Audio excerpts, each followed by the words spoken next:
All right, so the biggest drama in the NFL, one of the top contenders for Super Bowl 60, not really, the New Orleans Saints, they hadn't told us who their starting quarterback was going to be. Well, the first surprise, and I didn't expect many surprises here. I thought it was going to be Spencer Rattler. I thought the last preseason game was a strong hint that Spencer Rattler was going to be the starter. And I think that in a roundabout way, it's a concession that Tyler Shuck hasn't developed the way they thought, because why would you, if you're Kellen Moore, the head coach of the team, make the guy that you inherited, who was 0-6 last year, the starter, when you've drafted a guy 40th overall, handpicked to come in and be the quarterback? I'm kind of surprised by that. But the first shock, when you consider Kellen Moore saying just the other day that the competition among the three contenders is very, very close, I didn't know this was like a Glenn Ross thing where one of the guys is getting fired. Third place, you're fired. Second place got the steak knives. First place got the job. Jake Haener, gone. Just gone. Not keeping, we've got this great quarterback room. And this is just another example, and this isn't a slap at Kellen Moore. It's another example how all coaches are full of it. At some time, they're full of it. Because he was painting this picture the other day. They've got this great room of quarterbacks, and they're going to grow together, and it's awesome to see. Oh, Jake, pack your shit and leave. It's just an amazing contrast, but we see it. We see it all the time. Oh, I told you I've gotten worse now that I'm 60. Anyway, what was your level of surprise, 1 to 10? Level of surprise, 1 to 10 on Jake Haener being cut, and that being the first news that we got about the Saints quarterbacks yesterday.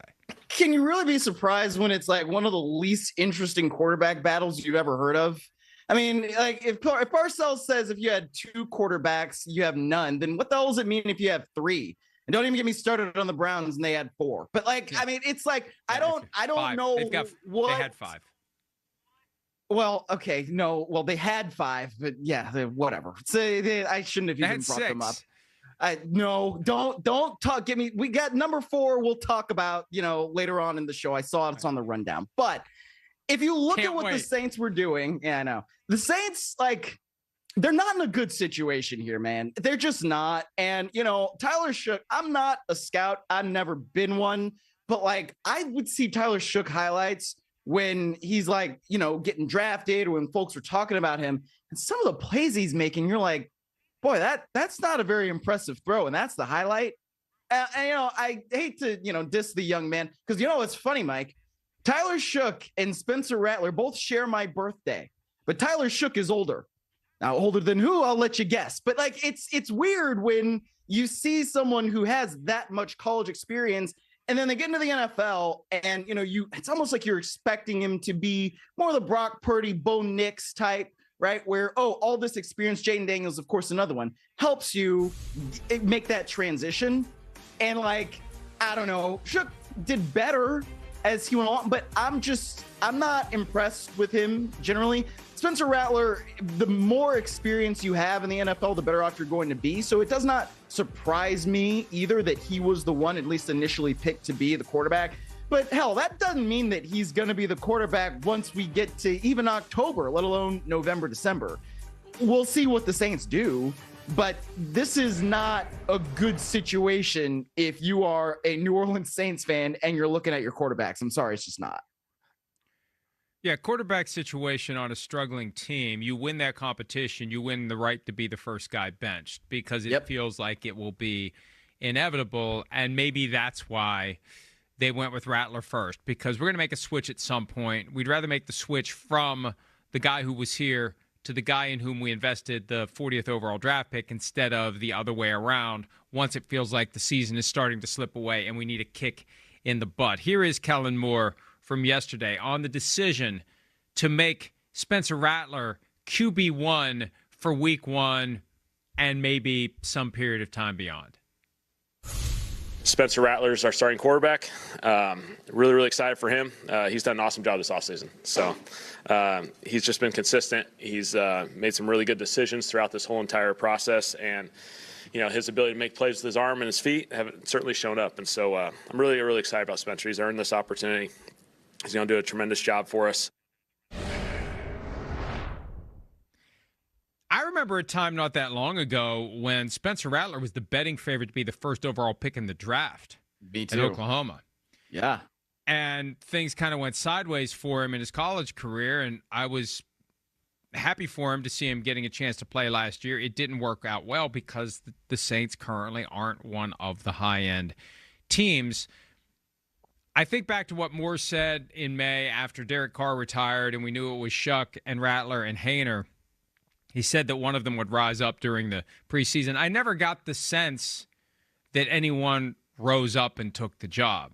I just think they had to make a decision, and the safe, smart decision is let Rattler start for now. Let's see where it goes. And then once we know that it's not going to go where we want it to go, that's when we see what we have in Tyler Shuck, because he needs to develop.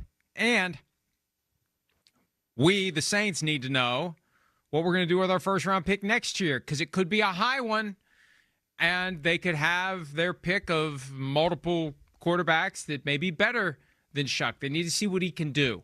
So he needs to play at some point this year, because they need to make an informed decision in April about whether or not, after going so long between Archie Manning and Tyler Shuck drafting a quarterback that high, they may have to do it in back-to-back years. Well, yeah, and the issue here, too, is what are the expectations? And, everybody comes into the season and they talk about, oh, yeah, we want to win the division. We want to go on and then da-da-da-da-da, and they play meaningful football in January. But if you are the New Orleans Saints and you look at your team as a whole, right, you fired Dennis Allen after last year, you probably need more of an organizational reset than anything else. What is it that you're really looking for out of this year? And I mean, the answer is probably development, right?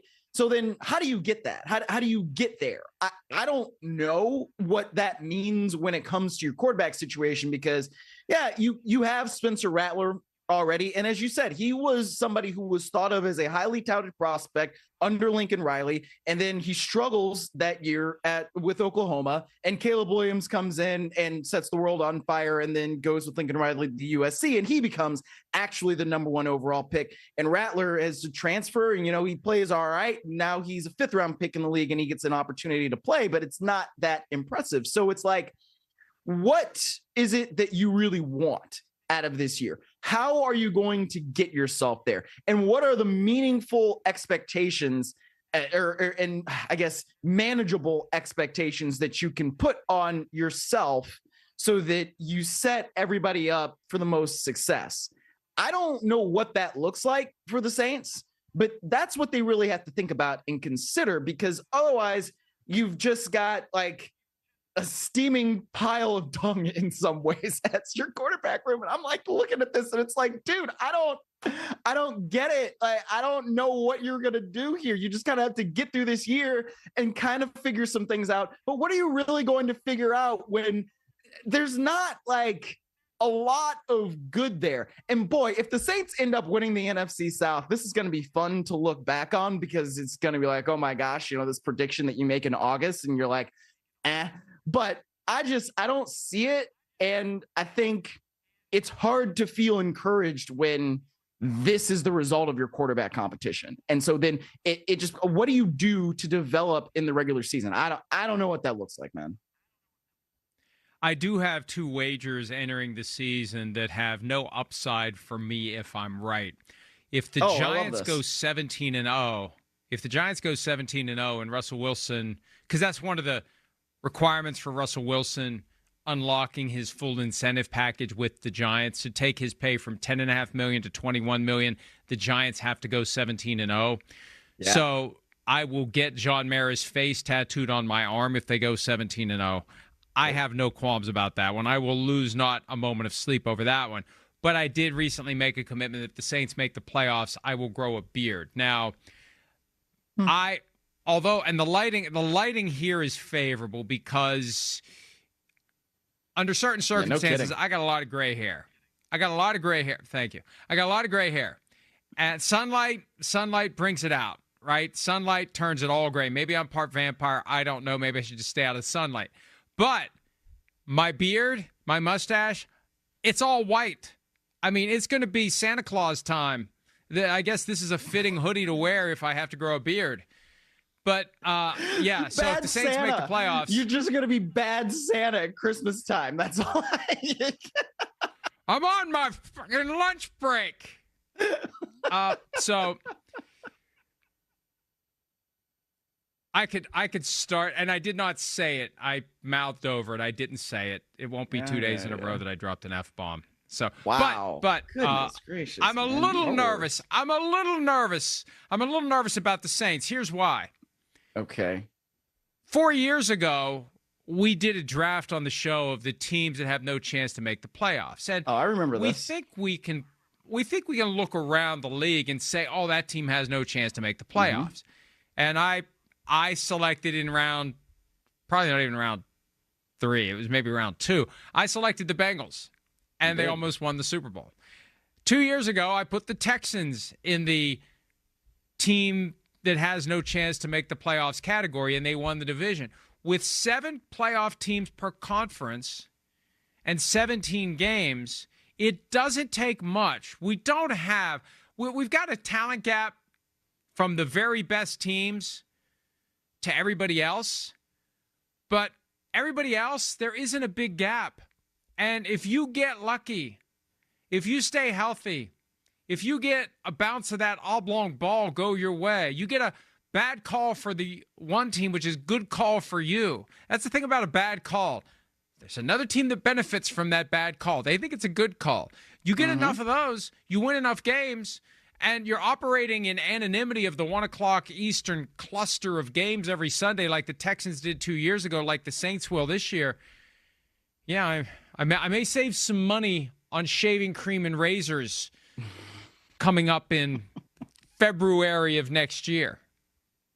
It's true. Look, I think we know all too well that they're like teams that just have enchanted seasons, right? And so if the Saints end up being one of those teams, I am all right with eating some crow on that, but I would love to see you grow that beard. I think that would be very fun. Hi, it's Mike Florio. Thanks for watching PFT on YouTube. Hit subscribe for the latest news and analysis from Pro Football Talk.